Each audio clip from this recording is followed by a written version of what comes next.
that's a little note to say that we are recording the session. That's just so we can share it with you and share it with people afterwards who've signed up but not be able to make it today. If you don't want to be seen, then obviously hide your camera, but it's nice to see you if you are around.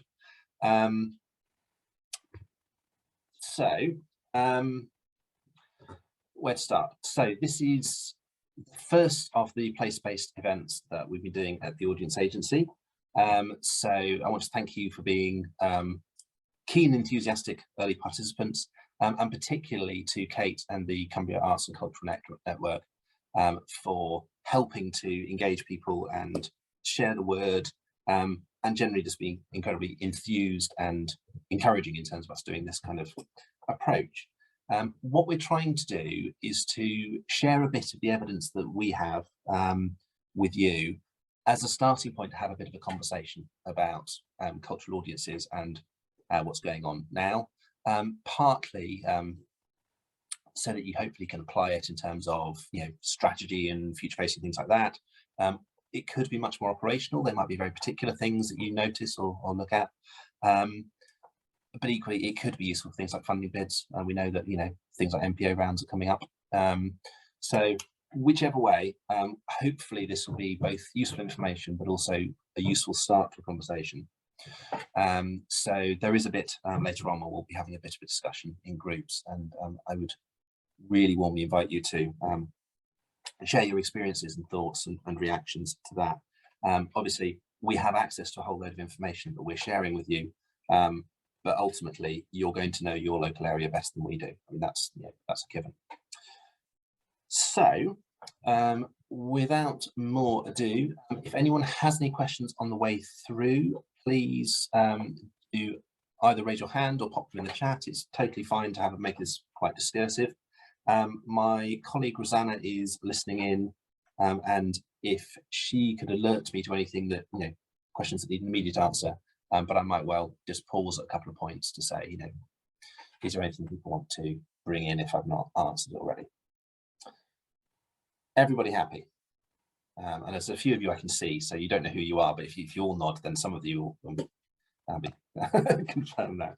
So here is our set list for the day.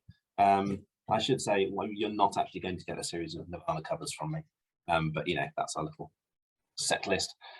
We're going to talk about initially just a look at the overall local area and local population, and weaving in some of the tools that we use that I know some of you will be really familiar with, maybe some of you won't be as familiar. So things like audience spectrum, which is our segmentation model. We'll then take that and look at local audiences using a couple of different sources, partly Audience Finder, a sort of data aggregation that again many of you are part of, but also some other sources, including the Cultural Participation Monitor, which is a big nationally representative survey we've done, but it's big enough that we've got a sample that's just specific to this kind of part of the country. Then a chance for a bit of a discussion, and then sort of think about what that means and where it goes from there. So hopefully that is the sort of thing you're expecting this morning. So let's have a look further. Now, as well as giving away some of my other kind of cultural tastes in terms of the previous references, one of my other big loves, as well as Wordsworth that I mentioned in the previous session, is Joyce. And in one of his earliest books, he has this session where the main character is sitting down there in a classroom and writing out where he is in his address book, in his exercise book at school. And I'm sure we've all done a version of this at times, where he goes, okay, this is me, Stephen Dedalus, in this particular class, Clongowes Wood College, Salins, County Kildare, Ireland, Europe, the world, the universe, and kind of pans all the way out. And then he reads back down the list, going back to kind of locate himself within this kind of wider frame. And really that's a kind of metaphor for some of the things that I'm going to be trying to do with this session, where we've got information really covering a whole range of different scales that we're going to try and align and sort of piece together to try and situate kind of what's going on with audiences and who particular audiences are. Different source of information kind of slot in at different scales of that. Sometimes the same information can be used at multiple scales, depending. And we'll pick up a bit of that on the way through. Of course, there is loads of additional, more detailed things that we could have looked at or indeed could look at in future. But, you know, we only have a limited amount of time in each other's company this morning, so I will try and keep it nice and focused. But to just run through a few of these, just to kind of orient ourselves, in terms of national data, we're largely just going to be using the Cultural Participation Monitor. It's a sample of almost 6,000 people from late October, early November.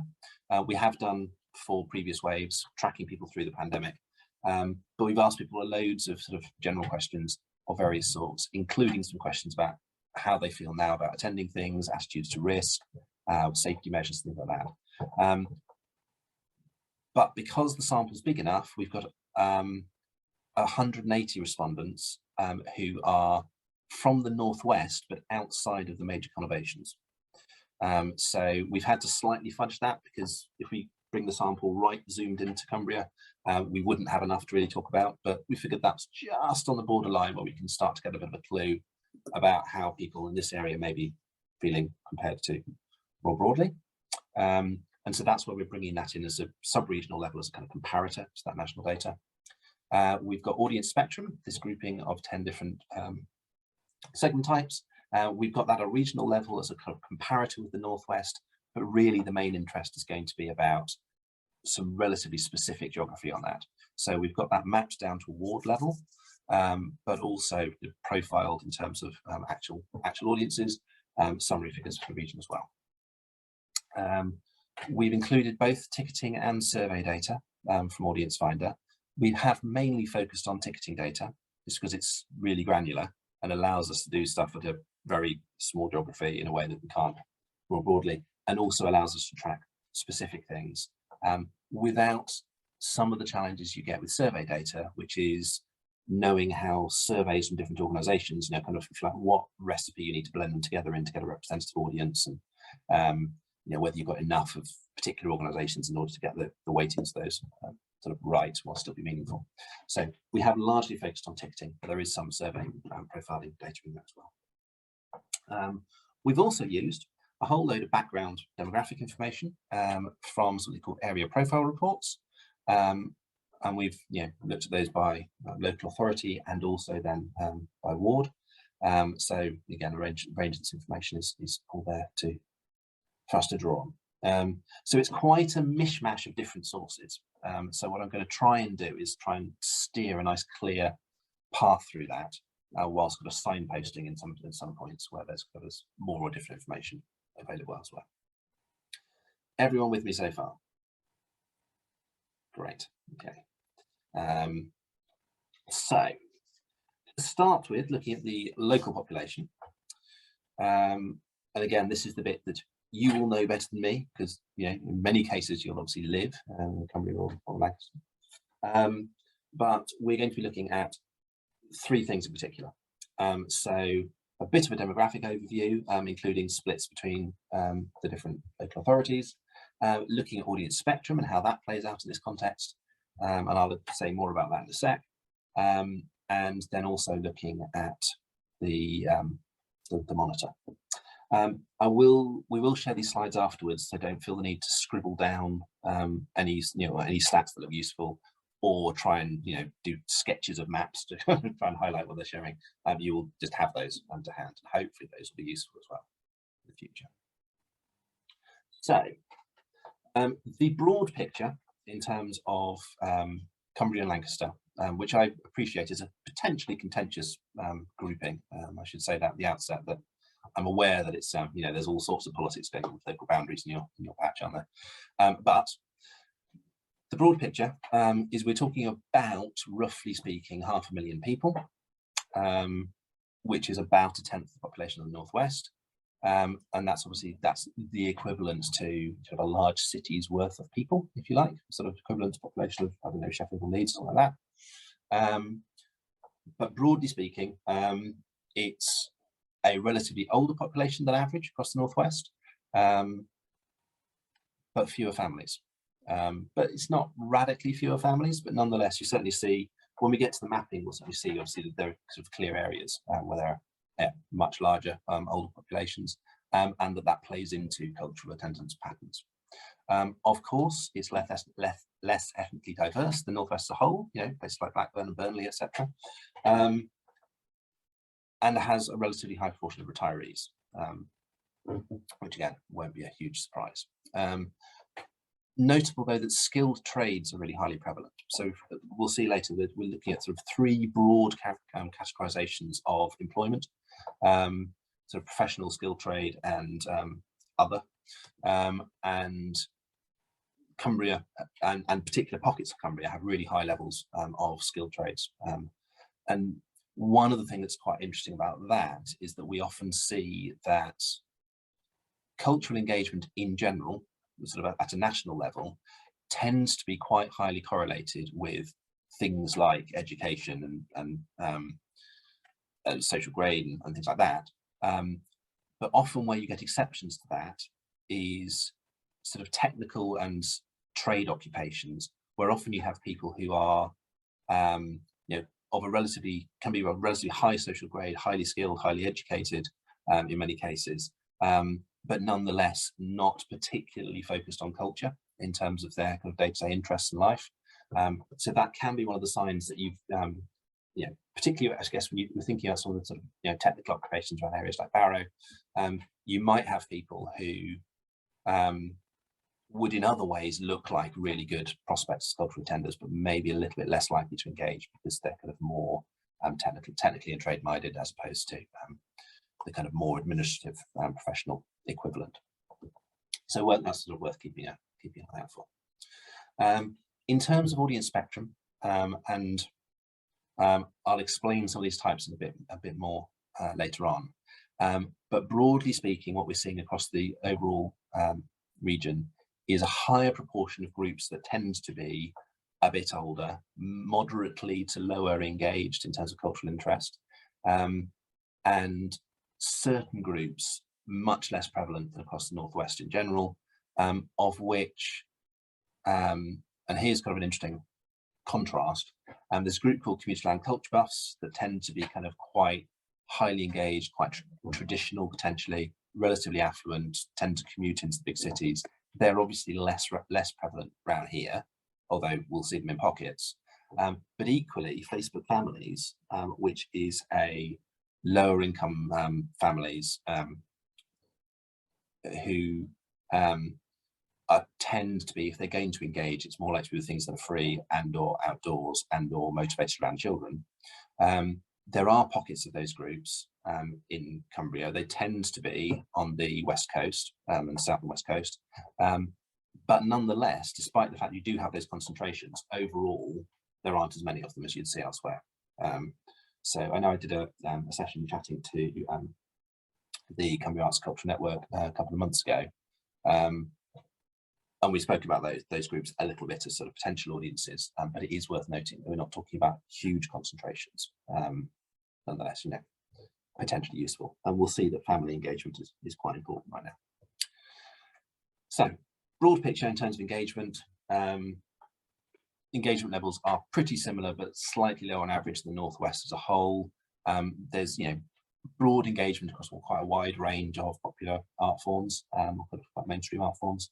But one of the things noticeable, I think, when we get to look at the overall profile of the area, is unlike some other bits of the country, you've got quite a lot of people in the kind of middle of the arts engagement spectrum. But what tends to happen is it's the extremes that extremely over-attend. So you've got a kind of quite a broad audience who are potential attenders, but you've got, if you like, less super easy wins in terms of people who just keep coming back and back and back and back. So again, that might have a bit of an impact in terms of you know, where the opportunity is, etc. Hopefully none of this is a huge surprise, but you know, sort of fits with your understanding. Okay, I will go quite briskly through this next bit just to say that, you know, we've got it here for reference if we want to kind of come back to it in conversation later. But obviously there's a bunch of variety across different parts of the region. I'm just going to Stefan, Facebook family is significant in visitor audiences. We will be talking about visitor audiences. From memory, they aren't as high a proportion of visitor audiences as you might assume. So there could be quite a lot of families coming in from elsewhere. But generally speaking, Facebook families don't travel that far for cultural engagement. So what will often happen is where they do engage, they engage really very locally. So it might be that in region, you're talking about a local audience engaging locally, but really sort of on their doorstep, sort of less than 15 minutes away from where they are. Yeah, interesting question. I'll just pop the chat over there so I can see any other comments.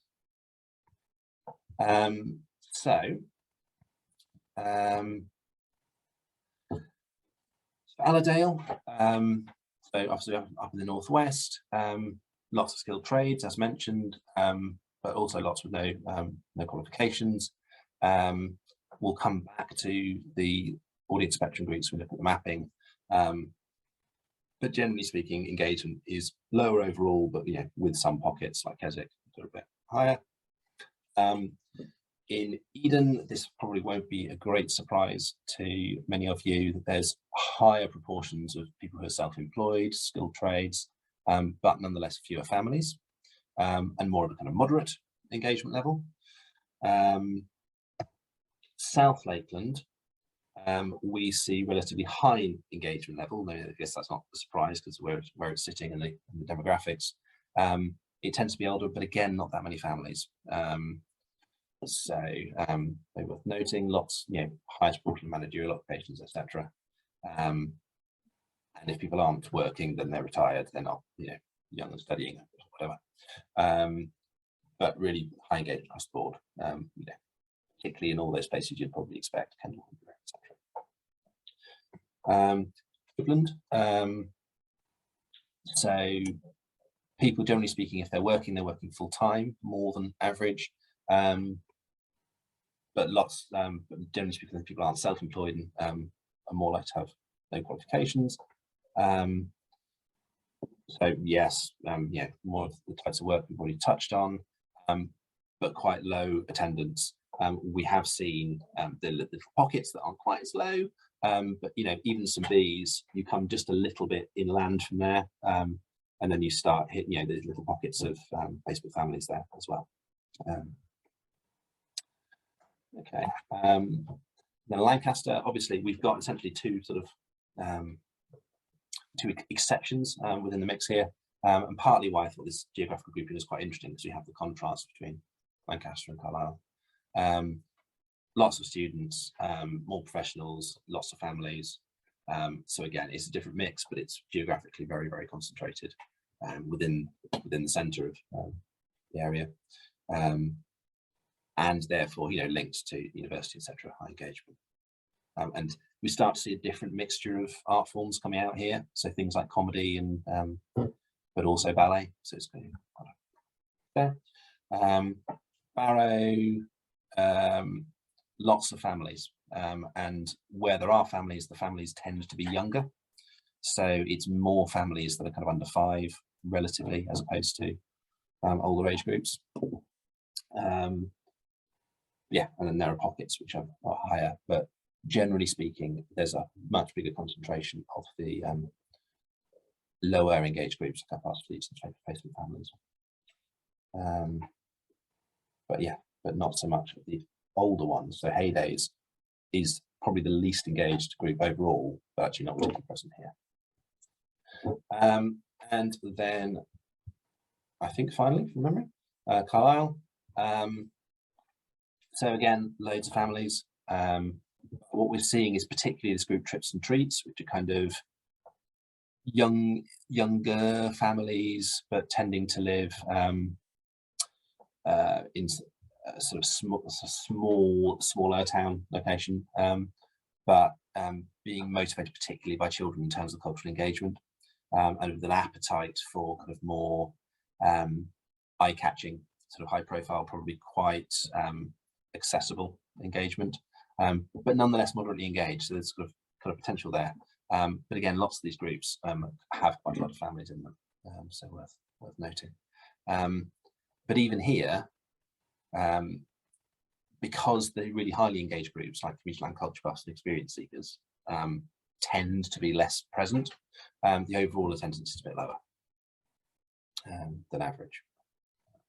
Okay. And okay, so just a little summary of the population on the left there in terms of overall, you know, when we're talking about people in the area as a whole, almost a quarter from Lancaster, worth noting.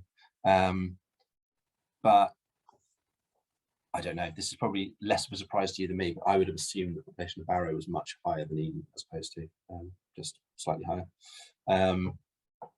But worth noting the context. But also just pulled out just a few particular comparisons just to flag how different areas can be. So here, for example, we've noted the difference in South Lakeland and Barrow. So, you know, they're neighbours, but many more people with children in Barrow. And you can see there that, you know, it's pretty flat. In Lakeland, if you've got children, there is likely to be in any of those age bands, whereas it's, you know, it's definitely tilted on the younger end, Barrow. Likewise, age profiles, you know, very different. Of course, you'd expect Lancaster to have a younger age profile, but, you know, these numbers of percentages, by the way, on the side was not expressed as a percentage, you sort of mean. So 0.15 is 15%. So you can see there quite a big, quite a big skew. But nonetheless, actually, at middle age ranges, pretty similar proportions. It's really about the outliers where you get the big differences. And then just a couple more comparisons just by way of illustration. So this is really about the kind of, if you like, economic and professional makeup of the local population. I'm seeing one or two wrinkled frowns trying to stare at all these bars and charts. So we start on the left. You can just see that the difference between South Lakeland and Lancaster, take a different comparison, you know, vastly more students, of course, but also quite large, you know, much larger proportions of people who are unemployed, so much larger, 50% larger in Lancaster, but equally, you know, much higher levels of employment in general within the South Lakeland. But then if we look at the blend in the top right, the blue chart, we can see really quite different splits. So we've mentioned students, so ignoring the middle bit, you can still see that out of everybody else, if people aren't working, then you've got really quite a contrast in different places about what they're doing if they're not working. So, for example, in Barrow, they're, you know, very likely to be a carer or disabled. If they're in Lancaster, they're relatively less likely to be retired. So, you know, obviously big student bucket there. But in other areas, so let's say South Lakeland, relatively few carers and people who are disabled, but quite large proportions of people who are retired. So quite different. So if we take that part of the population, the people who aren't economically active, and then look at the other half of the population, again, we can see really big contrasts in terms of the types of things that people are doing.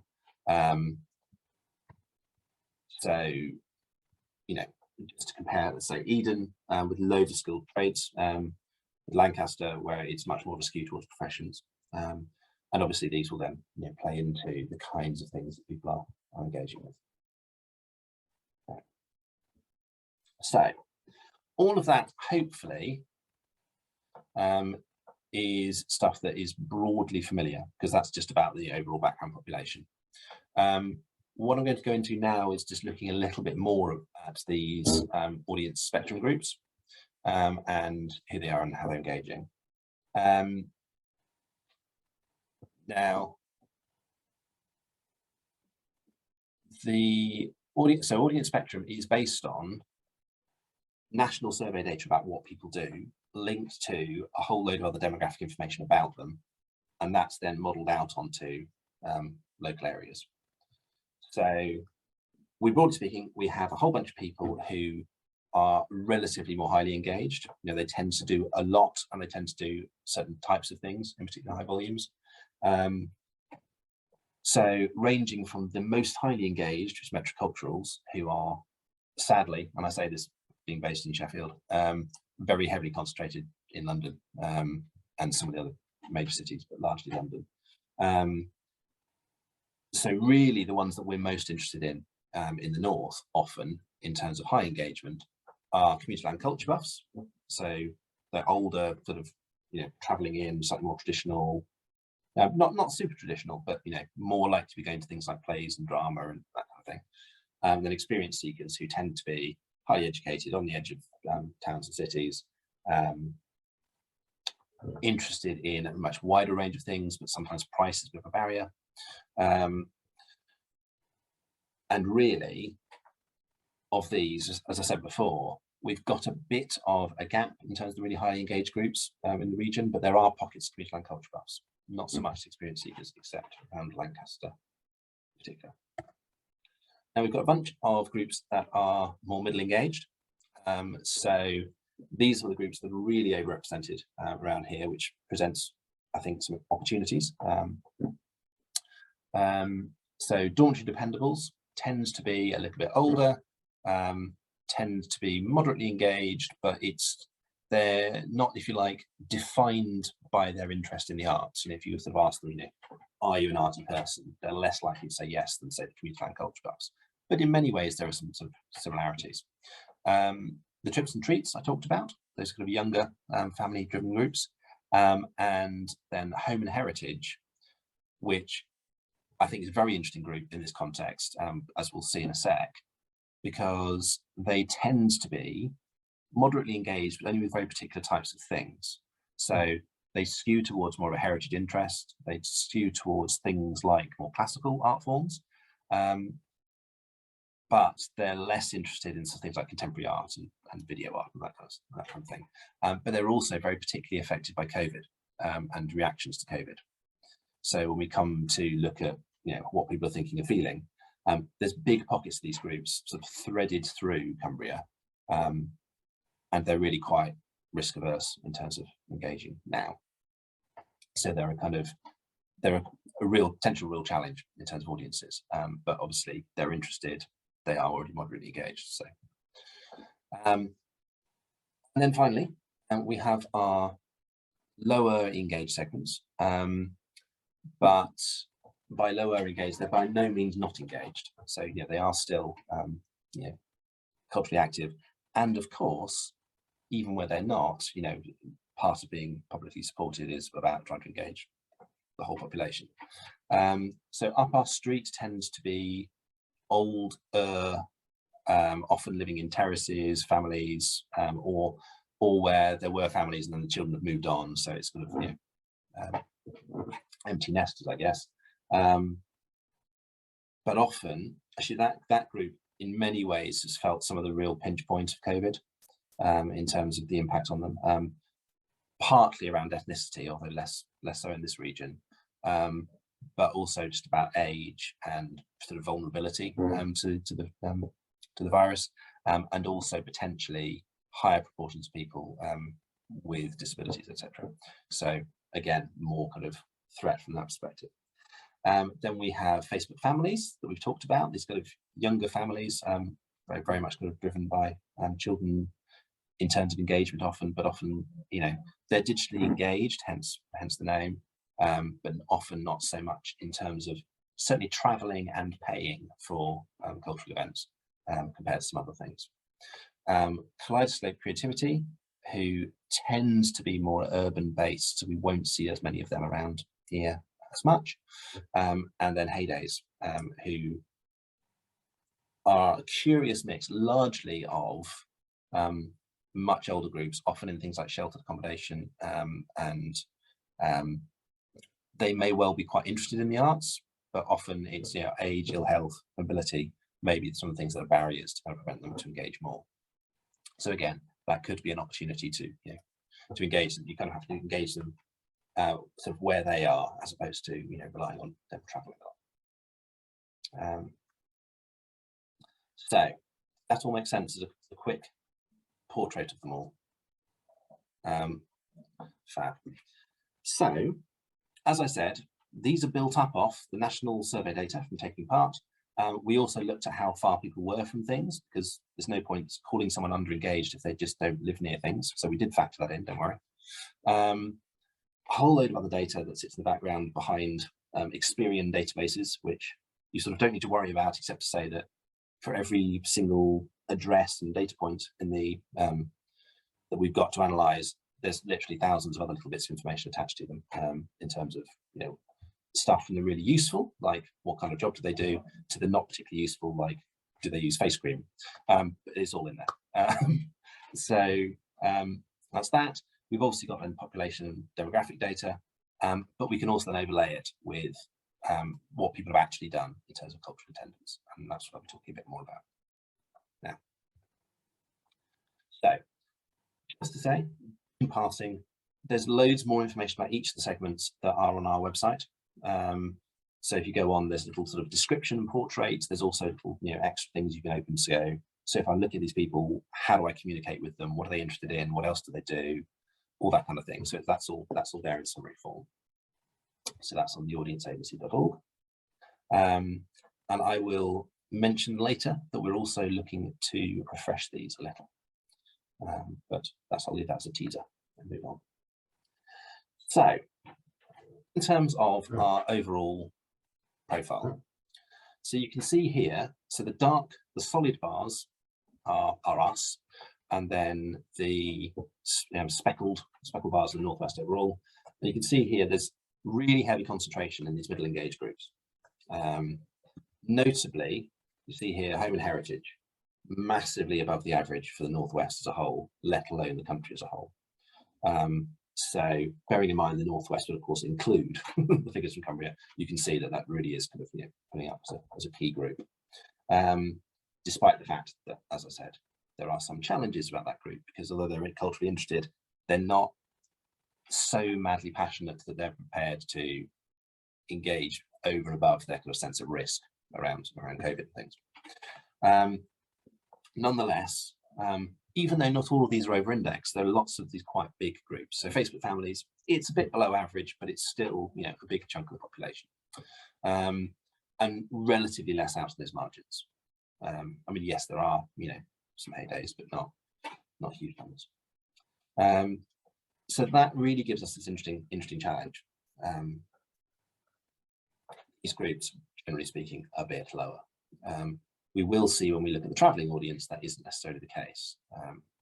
Okay, so this then is where they, broadly speaking, are in the local area.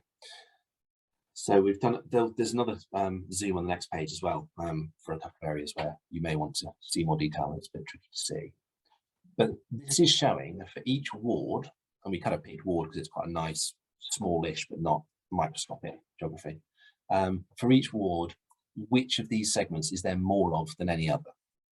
So it doesn't necessarily mean that they're most of the people in that area, but it does mean that they, you know, it's skewing that way. And we can broadly see that, as I mentioned, home and heritage is really threaded through all of the rural areas around the towns. So there's quite a big chunk there. Interspersed with pockets where there's many more of the dormitory dependables, the kind of mid-engaged, relatively affluent, more likely to have families. So you've got these kind of pockets of more sort of older family, more affluent audiences interspersed with these other audiences we already flagged, maybe more reluctant. Speckled through that, this little yellow patches, the trips and treats.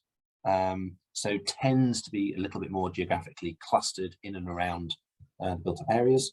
And then we see pockets of the upper streets, particularly on the west coast and down in Barrow, and actually to the west end of Lancaster.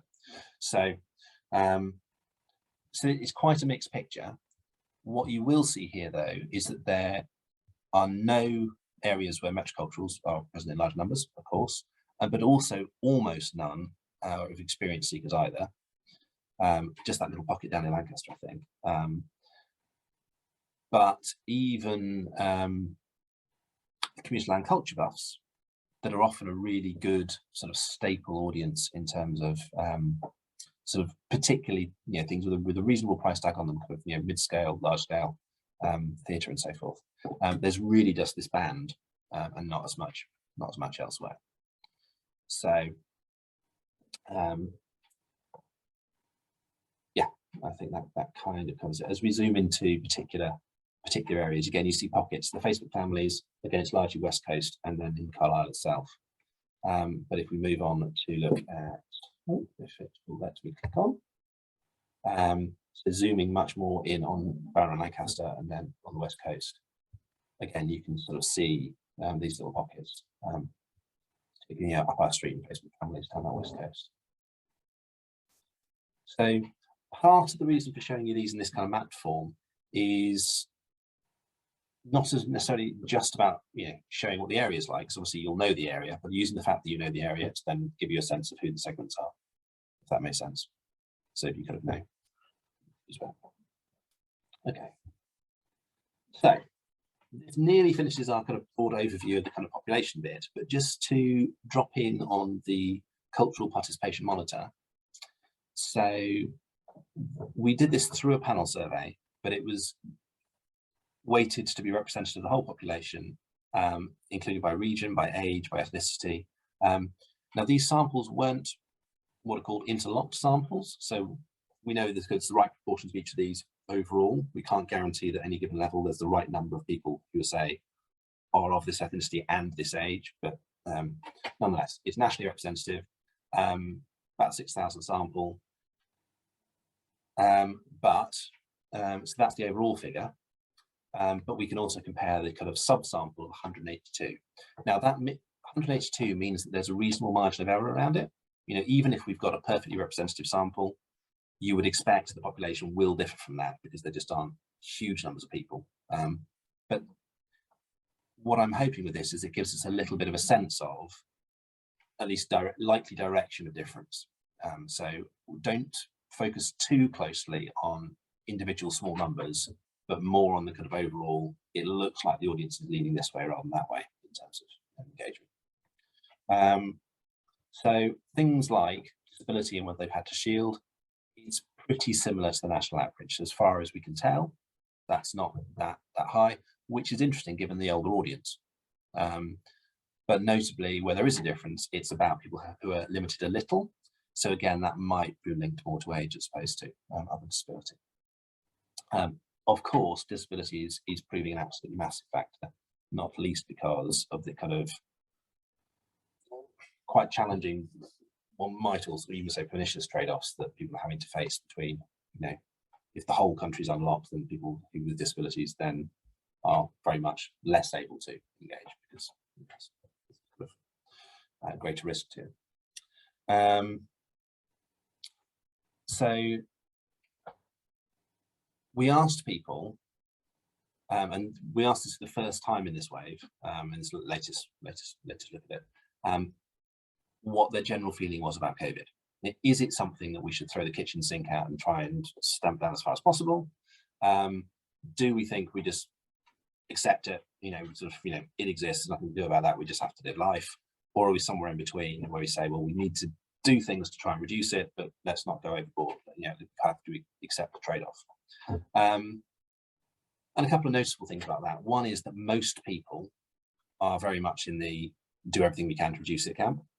And that would fit in with other attitudinal things we've seen going right the way through the pandemic, that, by and large, people are, quite inclined towards trying to mitigate risk.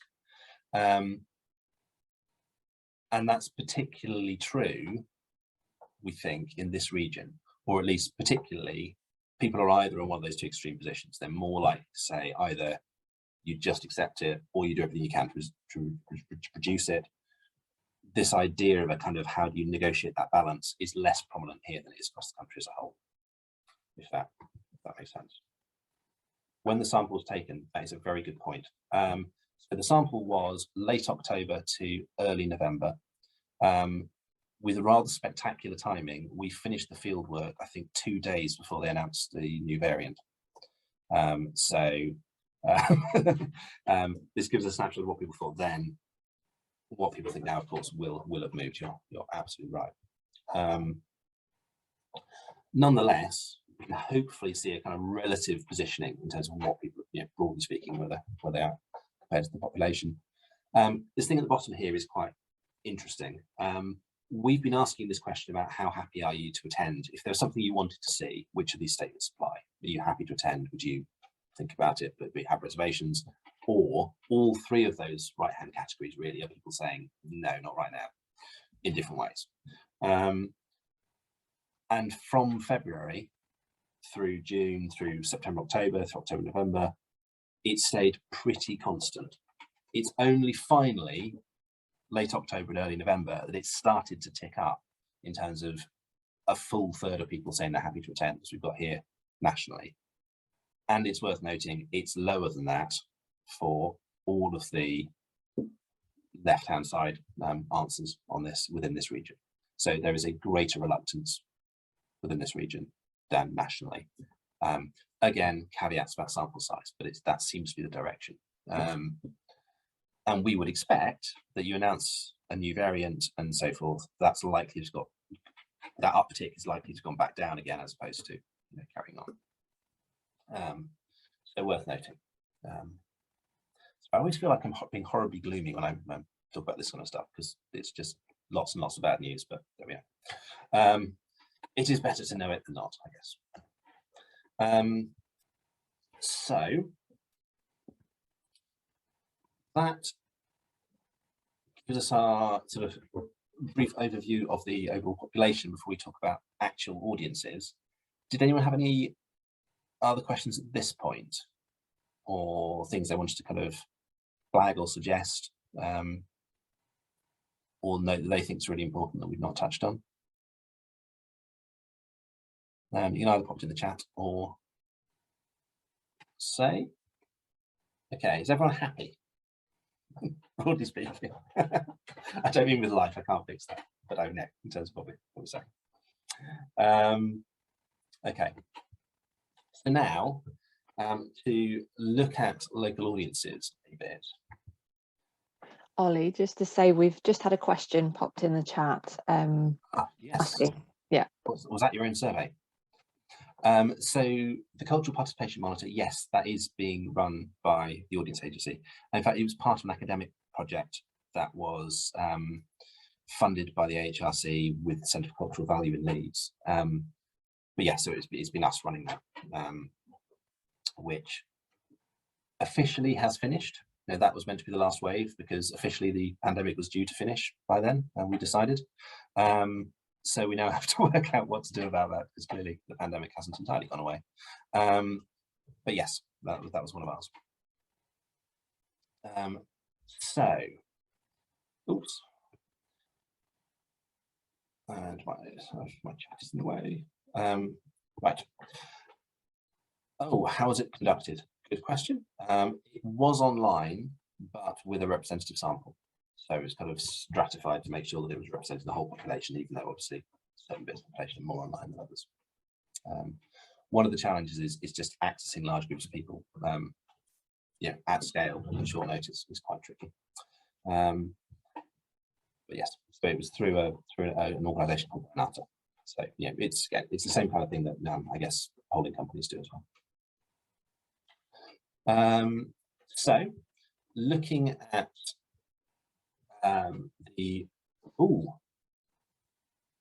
will there be any research to find out whether there's less engagement in some groups? Just to check, Libby, do you mean in general, or as in which groups engage different art forms more or less, etc.? I was meaning more as in the segmentation, like why is it that home and heritage seem to have less engagement? What is it that, is it a specific institution thing? Is it the fact that, there aren't things that they can relate to within a cultural organisation? Like, it would be interesting to know a way that we can shift to be able to better engage with those audiences, but it's quite hard to know how. Yes. Yeah. There is, and there's more in the profiles that kind of indicate some of the kind of areas where they're more or less likely to engage, and why. I think you're right to touch on the the general point that in some ways the arts and cultural sector, as currently set up and funded and supported, does tend to skew towards particular types of groups, particular types of tastes and interests. And some of that is about really hard structural things which are quite hard to affect, like availability of spare time, money, ability to travel, etc. But actually quite a lot of it is about what tends to get done and therefore which groups are interested. If you put on, for example, lots of stuff that's very traditional, white canon, or indeed we see a lot of stuff that's funded is relatively speaking more likely to appeal to older people, then you'll tend to get an audience that skews in that direction just by virtue of what you're programming, not about the basic interests of the population. So yeah, one of the things we expect to happen as a result of COVID is a bit of a rebalancing of some of that, partly because the groups who are proving more reluctant to come back and attend are the ones who, in a sense, were kind of, relatively speaking, over-catered for. I say over-catered for, there's never enough, but, relatively more catered for.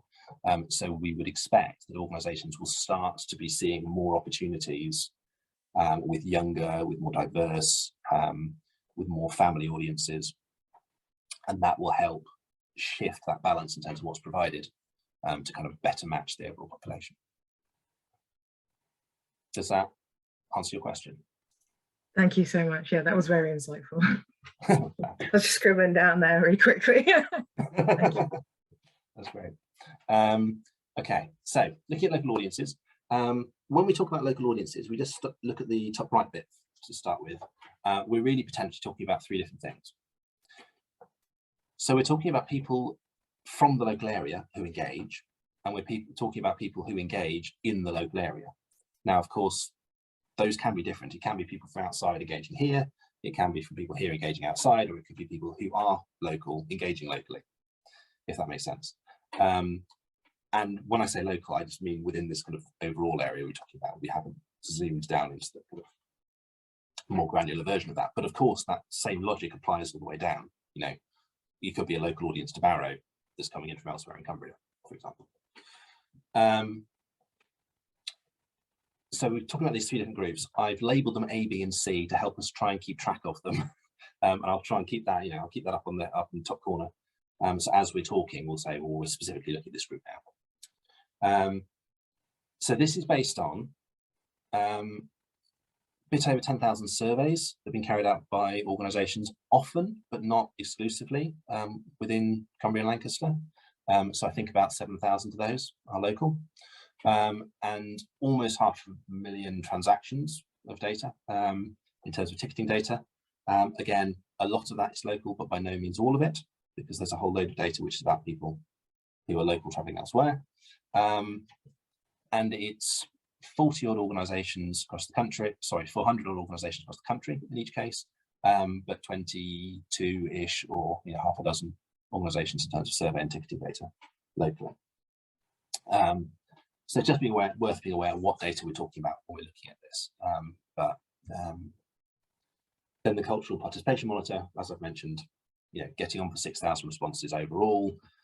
This quite small but focused northwest but non-conurbation group. Essentially, what we're trying to do is get Liverpool and Manchester out of the northwest figures because they skew everything.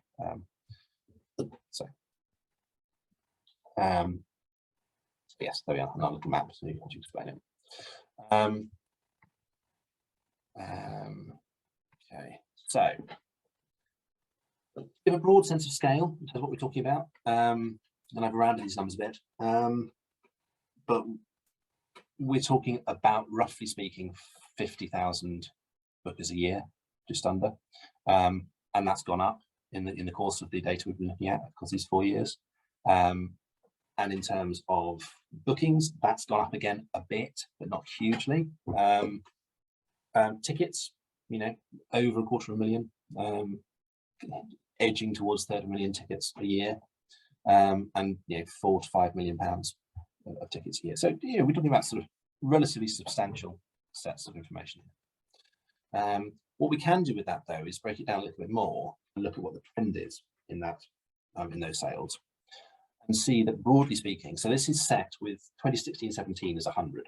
So that's the kind of like, you know, if whatever the sales income tickets, etc. were that year, that was 100, relatively speaking, where are they in the subsequent years? And pretty much they all go up. So far, so good. So more people are buying more things, spending more money, and making more bookings. But if we start looking at the ratio between these, so does the number of bookings go up faster than the number of tickets, for example, we start to see a slightly, you know, more nuanced picture. I mean, these aren't massive swings anyway. So we're saying, you know, 10% increase in income, for example, a bunch of that would be covered by inflation. But yeah, so it's not huge increases. But relatively speaking, what we were seeing is the pool of bookers isn't growing as fast as the number of bookings. So relatively speaking, people are booking more often, but the bookings they're making tend to be smaller, but the tickets they're buying tend to be relatively more expensive. So this matches something that we've seen in other places where, and it's not dramatic and it's not large scale, but it's just worth keeping a weather eye on, the sense that there could be a drift towards the audience not growing as fast as the price does. Obviously, that has the potential to then slightly snowball, because if it gets relatively more expensive, then of course relatively fewer people are likely to do it, which means that it then gets relatively more expensive because the keen ones, you can charge them more. So there's just a risk of kind of edging off in that direction. So it's one to keep an eye on. Okay, if it will let me. Yeah, so income per ticket has gone up, but it's around, you know, £17. The tickets per booking have gone down a bit. But as I say, this feels to me in line with what we're seeing across the country. So the other thing that feels in line with what's going on across the country is the fact that the number of play drama tickets has been dropping. Now, we want to be a little bit careful with some of this data, because the art form it's in depends on people having coded it, having coded the particular production as that art form. And we know how much data is in there and how much data is and isn't coded. So we know that sales will be going up, but we know the amount coded dropped off in the last year. Now, probably, I think, you know, the clearest reason for that is at the end of the 1920 financial year, we're talking March last year, clearly lots of venues had lots of other things to worry about apart from coding their data, much as I would love that to be, you know, everyone's top priority. So we have got slightly less coded data. So in a way, treat that last year with a bit of caution. But even so, we've seen a bit of a dip in play drama audience. We've seen that elsewhere as well.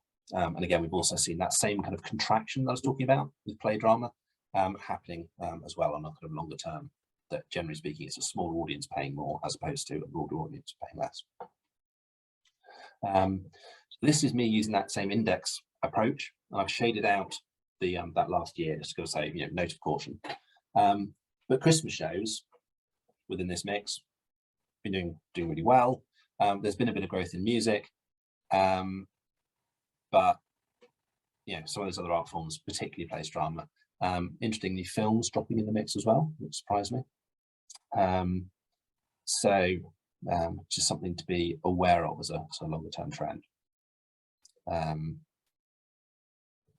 There's a little part of me that wonders if we look back in 10 years' time, will we realise this was the tipping point for plays drama, but hopefully not. But yeah, something to keep an eye on. So, broadly speaking, then, if we're looking at these three groups, local to local, local to non-local, and non-local to local, A, B, and C, we're seeing any insights as to why tickets have dropped in plays drama. Some, but it's a bigger, quite challenging question. I think it's something we're going to have to look into in more detail. To some extent, I think it is partly price driven. To some extent, I think it's linked to we've conceived from various other research that there's a kind of taste split, sort of fault line population around the age of 40-ish, where people above that age, and this is kind of this sort of as the cohort moves, it's not just about an age thing. As people above that age tends to have more of a sense that there are kind of high arts and popular arts, and they're kind of different and they have a different value attached to them. And below that, there's much more of a sense of there's just a whole load of different stuff you do. And so some art forms that, if you like, sit on the higher art side of that divide, in terms of things like plays, dramas, opera, ballet, often classical music, they have less cultural cachet below a certain age threshold. And we think what's happening is that as that age bracket moves up, we're not seeing quite the same kind of transition that you maybe previously would have seen with age. I mean, we can't say that for absolutely certain yet, because we've not quite got long enough runs of data to do that with, but that certainly appears to be what we're seeing. And one of our concerns with COVID is that in some ways COVID might have accelerated that process, because the people who are the other side of that divide are now relatively less likely to come back and attend. So you might see a bit of a tip in terms of the mix. So we think that might be it. It could also be a bit of a programming thing. You know, if there's less put on, there's less opportunity for people to go.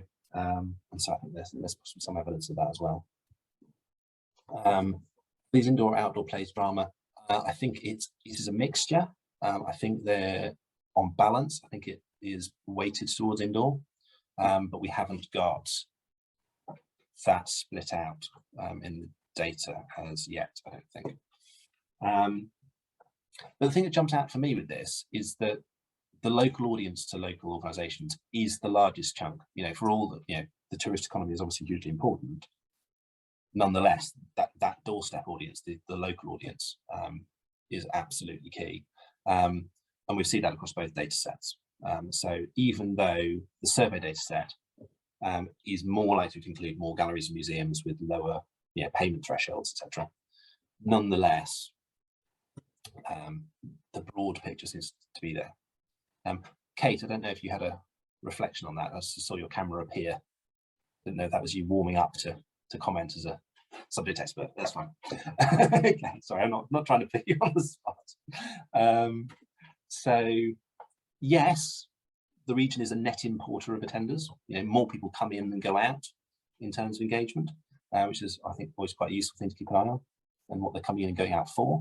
But generally speaking, we're talking about a very local audience. So if you look at people who live locally, who answered a survey anywhere in the country, half of them say that they travel less than 15 miles to attend things.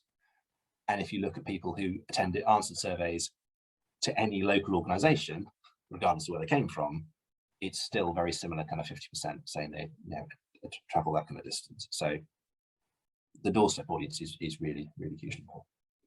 Ollie, just to say, I think we've had a question not yet picked up, just that on art form. So what is general entertainment? A question from Stefan. Yes. Yes, general entertainment is a little bit of a catch-all. So it tends to be the stuff that's put on in venues which isn't dance, opera, musicals, Christmas shows, plays, dramas, etc. So it tends to include things like possibly things like cabaret, things like magicians, various sort of talks, sort of speaker events of various sorts that aren't kind of book-related events, that are sort of general entertainment. Rosanna, you probably remember some of the other examples that it's quite a strange catch-all. It is definitely a catch-all. I would say, I'll put my camera on as well. I would say that it's these are classifications that Arts Council kind of use, and it's down to the individual organisations when they're classifying their data as well. So it's sort of determined by the organisations to a degree of what they're classifying. We have guidelines, and Arts Council have guidelines as well. So yeah, but in terms of what comes under it, yeah, book events, speakers that are just kind of like an evening with, that kind of thing tends to come under general entertainment, I would say. So yeah, that kind of thing. Yeah. Have live music venues been included? There are venues that do live music, but none of those 6 that we listed at the beginning are primarily music venues. So there are a lot of music events. I think in the it was one of the highest art forms, but not pure, not pure music venues. There are in Audience Finder as a whole, but not in this subset. Okay. So so this is where it gets either exciting or complicated, depending how you're feeling about it. I'll look at this for both ticketing and survey data. But this is the audience spectrum profile for each of those 3 groups. So local bookers to local events, which is the dark, the solid bars, you can see is relatively lower for all of the highly engaged so-called segments, the orange ones on the left-hand side, but actually relatively higher in many cases for lower engaged events, because lots of these groups, where they engage locally. They're not going to travel a huge distance to go to arts and culture, but if there's something appealing and interesting that they can connect with organizations that are kind of embedded in their community, then you will see higher engagement. And then substantial proportions of the audience in those middle engaged groups. In Geometry Dependables really sticking out as a kind of huge chunk of the local audience. So we saw that they were kind of one of the biggest in the local population, but they really start to stick out when we start to look at who's actually attending. Then next up, we've got non-local organisations, but again, the same population, if you like. And because it's the same group of people, by and large, the overall profile looks the same, except that some of that group are more inclined to travel for culture than others. So generally speaking, it'll skew towards the higher engaged groups who will travel around more to go and arts cultural things, and less of the lower engaged groups, and more ready orange, less blue. But even more predominant, the Geometry Dependables group. So, they have the, means and wherewithal to travel around. They're often doing things with children, etc. Some of these will be relatively local attendances. They might just be popping just over the border. There'll be people attending just around Lancaster, for example. But nonetheless, I should say actually, we include Scottish data in Audience Finder as well. So if people are going north out of Carlisle, they'll still get picked up in terms of their attendance. So yes, so that's the kind of middle engaged group. And then we look at the people who are travelling in, and that's where we see this absolutely huge jump in the proportion of community land culture buffs. So getting on for 1 in 3 of the travelling audience is from this group that isn't present in huge proportions in the local audience, but they're relatively highly engaged, they're relatively affluent. And so you potentially get a bit of a tension between the catering for one group and the other, because that group, they do lots of arts and culture, they're comparing the offer they experience with the best of whatever they see anywhere, but they have the means to pay for stuff they think is really premium quality, but that's kind of what they expect. And they're less likely, they don't not have families, but they're less likely to have families than some of the other groups as well. So again, the balance of the types of things to go to is a bit different. But yeah, so just to be aware of them and how different they are. And again, you're not getting very many, like we talked about Facebook families and the traveling audience, it's 2%. So it's really quite a small proportion of that group traveling, despite the fact there are those things for families to do. Those groups don't tend to travel as much, and if they do, it's not generally kind of culturally driven tourism. And then if we then look at the survey data, now I ought to put a caveat on methodology on the survey data, because what I've done is just take all of the surveys that were done across either for, well, across the whole of Audience Finder for the general pool, or for any organisations based inside this region.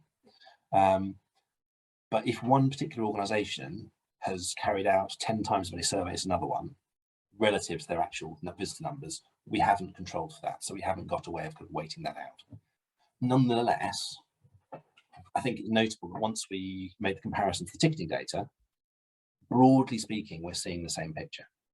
So it's a little less predominant on the community land culture buffs, which you'd probably expect, because often the organisations doing surveys there's these slightly lower pay thresholds. We've still got a chunk of metroculturals who pop up out of nowhere for the travelling audience. The broad picture across the board is similar. Home and heritage a bit more prominent because, of course, you've got more museums in this mix. It's more to their tastes and more to their interest. And of course, with all of this, we've taken pre-pandemic times because, you know, who knows what a typical audience looks like in the future, but at least this is where we're starting from. Okay. Did anyone have any thought or comment on that? Does that kind of match what you expect or hoped even? Hello, it's Rachel here from Theatre by the Lake. I just wanted to just come back. Hi, I was interested in the plays and drama kind of ticket drop. I know you clarified this earlier, but I was being interrupted at the time, so I missed it. Can you just clarify the dates that you kind of did this? Because I'm just wondering about the investment that's needed in plays and drama, and whether that kind of drop in product available could be influencing that, or whether it's a longer term trend that you've noticed. Yes, I mean, I think it being a longer term trend isn't necessarily completely unentangled from the amount of provision, because I think that nationally people are maybe putting on less play and drama, which has been circular. But the data is 2016-17. 2017-18, 2018-19, 2019-20. So the ticketing data is those 4 years. The survey data is the last 3 of those years. So we haven't gone back quite as far. Yeah. Okay, thank you. I mean, it's certainly the plays drama thing feels like something that we need to explore further. Yeah, definitely. Yeah, it would be interesting. Maybe talk further with you about that. Yeah. Did it data include both free and paid events? It excluded zero value tickets. Yes, so I guess that would also then skew the profile a little, or at least affect the profile. Yeah, good point. Yeah, okay. Frustratingly, we've done a whole load of work preparing a big report about theatre. We're going to delve into the plays and dramas relative to new writing and contemporary writing that we were halfway through in March 2020, and essentially just had to bin it because we had no way of, seeing it through at that point. But still, maybe we get back to it. It sounds like it's a hot topic. Okay, so for this one, we have included this last strange year, just to show what happens when you really, massively increase the barriers to potential attendance in terms of the audience mix. So essentially what's happening is that we've got a massive concentration on those most engaged audience types. So bearing in mind that, things were available in fits and starts through 2020-21, lots of tourism wasn't happening. The people who were keenest to go and see culture, broadly speaking, or had less other challenges on their time, which, often those two groups overlapped. You got a real kind of surge in engagement by the sort of more highly engaged groups, and we've seen that in different ways across the country. Loads of different art forms, those different places. So yeah, and of course that means that one of the potential threats from the pandemic is there's a whole load of people who might have been engaging a bit, who will have had a year of not engaging without it being an absolutely core, the thing they're desperate to get back to, and the risk is then they just don't really come back to it. So that's one of the things we'd. Yeah. It might be that it's worth doing very particular activity to try and reanimate a kind of broad audience, thinking about which group is most likely to come back. So this then is looking at the shift just across those first couple of years. All right, this is a bit of a tangle. I will disentangle it for you in explanation. So just looking at those first couple of years in terms of the proportionate shift. Again, it's the same thing where we set them all to 100 in the first year and see how they change relative to that first year. I've grayed out that middle bit just to say, let's not get too carried away about quite small changes. But it seems to me that groups that do appear to be moving up, relatively speaking, have higher concentration of families in them. So it seems like even pre-pandemic, there was a little bit of a kind of draw towards family audiences. Interestingly, although the metrocultural's gone up, which might be linked to a kind of a national kind of rich getting richer thing at the very top end, at the very top end with greater availability. In general, higher engaged groups seem to be drifting downwards. And possibly some of those older groups are drifting downwards as well, even pre-pandemic. And given that coming out of the pandemic, we know that the older groups are particularly likely to be slow to return and concerned about safety and measures. That does suggest that in a way, that short-term shock is kind of building on an existing pattern. So again, that's something to be a bit more aware and potentially cautious of. Okay, it does suggest that some of those lower engaged groups have been building a bit. So kaleidoscope creativity a bit. Those top two are very small groups, so don't get too excited about big swings. But the Facebook families, a bit of an upward trend. So that again, it could be down to particular activity that various of you have been undertaking to kind of broaden the audience as well. So that could be a reflection of that. And of course, with all of this, you can compare this information to your own data. And if you've got data in Audience Finder, you can look it up directly in the dashboard, but otherwise you can profile it or compare the areas. Okay. So one thing I wanted to check, because we spent a lot of time talking about the non-local audience, is just to make sure in terms of times of the year, we would expect them to be concentrated in the summer, but it's not as extremely concentrated in the summer as I might otherwise have expected. So again, it's just to kind of note that. Does that stat hold the digital content during 2021? Sorry, Emma, which stat did you mean in particular? The engagement trend? Yes. Hi, Ollie. You talked about the percent of higher engaged audiences attending increasing during the pandemic. Yeah. I just wondered whether the amount of digital content that people had produced had attracted lower engaged audiences at all. Generally speaking, no.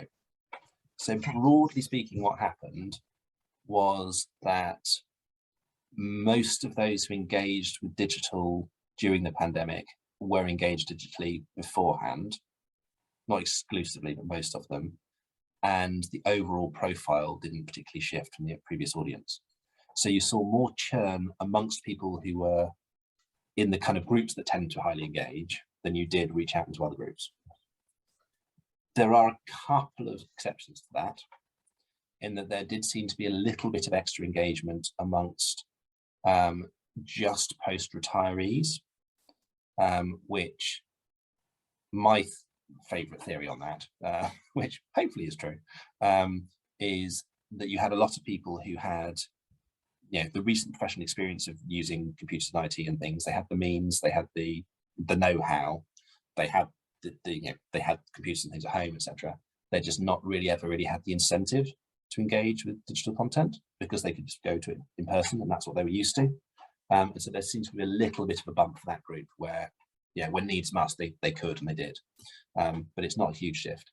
And there was also a bit of an increase for disabled people who often had long-standing barriers to engagement, and actually suddenly they were being given a much richer range of content. So that tended to also an increase. Now I can, sorry. That comment is longer than my chat box, Ian. The implication that what audiences are looking for is safe stuff. If that's the case, where does that leave anything that might be thought of more risky or experimental? Now that's really, really interesting question. My hunch is that what is safe has shifted, I think, in that if you were pitching previously to a kind of, let's say, sort of baby boomer age, relatively traditional, known categories of work, that was always the kind of safe place to go for lots of venues, particularly if there's a certain pay barrier. I suspect that has changed a bit, because those groups are more reluctant to come back, and other groups who have a much more eclectic range of taste. I mean, all of these are generalizations, of course, but they will be more likely to attend now than they were. In fact, some of those groups are saying they expect to attend more post-pandemic than beforehand, whereas across the population as a whole, most people are saying they expect to attend less. So I suspect that safe will actually have tipped a bit in terms of what counts as safe. I think there's a kind of organisation business model appetite for risk is probably down, but what counts as risky may have actually moved as well. Does that match what you think? Are you asking me? Ian, yeah. Sorry, yeah. Yeah, I don't know. I was just interested. There was a question earlier about why plays and drama have gone down, and was there any reason for that? But yeah, if the shift is towards, sorry, the camera's not coming on. If the shift is towards more sort of growing family audiences, I wonder where that leaves anything else. That was kind of what I was getting at, but I don't know. I don't know. I see programming seems to be looking safer, let's say. So yes, yeah, and I guess it's always a trade-off as well between what the audience wants and what the programmers think the audience wants. But yeah, well, that was going to be my other question as to whether you take what audiences are attending in terms of program into account, but that I was leaving it to see if you came on to that. Yes, there is probably a more detailed disaggregation of what gets programmed and also then who attends what, which we haven't done as yet. Again, that's part of the stuff that was in that theatre report that got canned by the pandemic. But yes, it's a very valid point. I do think there's room for children and family stuff to grow without it necessarily having to cannibalize everything else. I think there is a lot of appetite for family programming, and probably more than has historically been had. Okay, so just a few things from the population monitor, and because we're sharing the slides, you'll be able to see the detail on these. I won't dwell on them at enormous length, but essentially, we saw both in person and online during the pandemic lower levels of engagement in this sort of area. Our slightly made up northwest, except outside conurbations area, than across the country as a whole. Not hugely, but to some extent. Notable perhaps that I think the differences are bigger in 2020 than 2021 broadly, so that might suggest that there's kind of, it's getting back a bit more towards normal in terms of relative positioning, and indeed in a very short time periods, given the samples, is there even a difference at all? So it could be that things are actually more back in line. Again, that links to, I guess, to an older population, where you'd see a greater, particularly in person, you'd see a greater shock in terms of engagement. And then you'd also see, so this is the particular types of things people did. Again, it's pretty similar across the board. They all tend to be a bit lower. So that's, the thing to note maybe is that in terms of online activity, watching streamings and performances, performing arts put online, essentially, there doesn't appear to be such a difference. It's more about all the other more interactive or workshops or participatory or more exploratory types of online usage that were a bit lower. And that may reflect that on average across the population, there are more people who are more kind of habitually digital users, rather than it being a kind of an online version of the offline experience, if that makes sense. But you know, we need to be a bit careful because they're small percentages and substantial margins of error. In terms of what we've called participatory activities, or kind of, you know, people actually doing creative things, reading seems to be higher in this area, and playing musical instruments, interestingly, and various other things maybe a bit lower. So, but again, small, you know, relatively small differences, and a bit of caution about margins of error. When we look at attitudes to safety measures at events, the broad picture is pretty similar.